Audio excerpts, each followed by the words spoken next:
Was that initial excitement all just a fictitious, if thrilling, children's story? Or is the next chapter for Steve Jobs likely to be his gaudiest? What should we expect next from Pixar? Well, you know, Toy Story has really exceeded our expectations. It's about $180 million right now, I think, at domestic box office. It's being released internationally as we speak. And we're coming out with some CD-ROMs based on Toy Story starting in April. And they're dynamite. I think they're going to pretty much set a new benchmark for what can be done with CD-ROMs. Home video was expected later on this year, and we're well at work on our second film. We're about a year into development on it. So I think we have a business model which is that we make feature films and surround them with a suite of related products. In addition to merchandise and home video, there's CD-ROMs and potentially, you know, sequels at some point in time. You first came to public attention with Apple. In recent weeks, it's been one of the failure stories of Wall Street and indeed of the American economy. What went wrong at Apple? Oh, gosh. You know, Apple, I haven't been there in a long time, but my perception is... We won't blame you for what's happened in the last 10 years. Yeah, no, I mean, my perception may not be complete, but from the way I see it, I mean, Apple was a company that was based on innovation. When I left Apple 10 years ago, we were 10 years ahead of anybody else. It took Microsoft 10 years to copy Windows. The problem was that Apple stood still. Even though it invested cumulatively billions in R&D, the output has not been there, and people have caught up with it, and its differentiation has eroded, in particular with respect to Microsoft.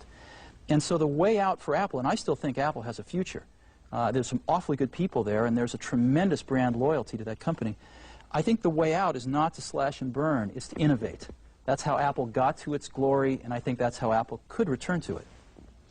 Next, which is your private venture, specializes in what's called object-based software. Could you explain that to someone who's not a computer nerd? Sure. The way that most people still build software today, everything's custom, really. Everything's built by hand and everything's custom. There's no ability to reuse software that you had written prior or that somebody else had written. And objects are a way to basically allow people to reuse software an order of magnitude or two more efficiently than they can today. It's sort of the industrial revolution of software. Is this on a grander scale the equivalent of calling up a macro on the computer? It's even much beyond that. It's sort of interchangeable parts, much like the industrial revolution brought to the manufacturing of hard goods. You have talked about Apple somewhat gently.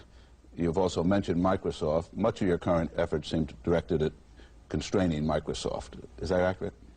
Me?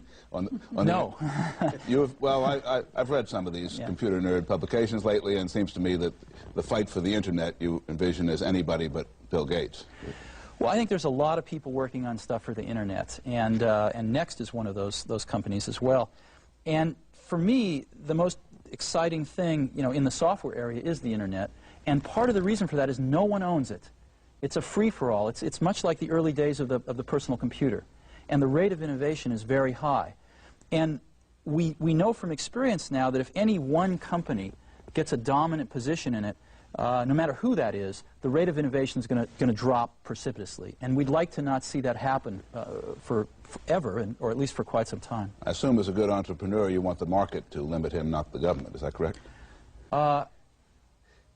Yeah, I don't get into that so much. I think I admire Microsoft for their achievements. And I think, though, that the net may be something that is, you know, we're going to see innovation contain them. And I'm hoping that's the case. I wonder if Steve Jobs is relaxing on this holiday weekend or figuring out how to make his next trillion. I guess it's tough at the top, but it can be beautiful, too. Last Christmas, we gave our viewers a sneak advance peek at some items from the most publicized auction in history, Sotheby's sale of Jacqueline Kennedy Onassis's property. The CEO of Sotheby's, D.D. Brooks, brought down some special treasures for your eyes only.